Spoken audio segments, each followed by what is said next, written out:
Omar Warwick, you heard their authorities saying there's nothing in writing when it came to the lifting of that siege in Islamabad. What's your interpretation of what went down over 4 days outside Parliament? Well, I think, first of all, it's outrageous that you had armed thugs, and that's what they are.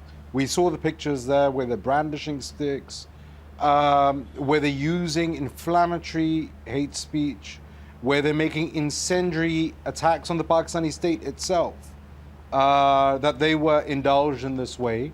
The fact that the Pakistani state feels that it should negotiate with thugs who threaten to hold them hostage, I think is deeply unfortunate. I'm not sure. Chaudhry Nassar insists that no deal was made. However, from the other side, there are a number of people who suggest that there was. In fact, there was a document circulating late yesterday which suggested that a series of concessions had been made. If that is the case, this is a very dangerous precedent.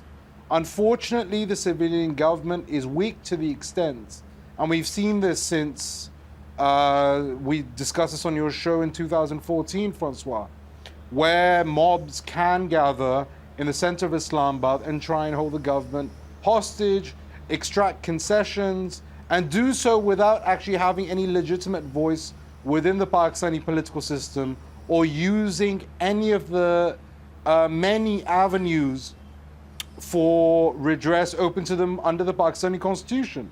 These are extra constitutional and often illegal measures that these people are resorting to in a bid to intimidate the government and to, in fact, violate the mandate of the Pakistani people and try and bully the government into giving them concessions just because they're able to threaten the law and order situation in the capital. So how should they have handled property it? And branding strict. I think there should have been a series of arrests made, frankly, for the damage that was carried out. There were metro bus stations there was property that was torched, property that has been built through taxpayers' money. There were hate speeches that were made, which are actually liable to prosecution under Pakistani law.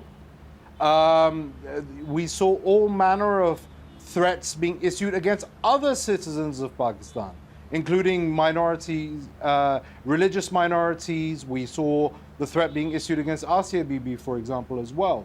It makes you wonder why these tens of thousands of thugs are scared of a poor Christian farmhand who is, I think, 50 years old by now, mother of 5, languishing in a jail.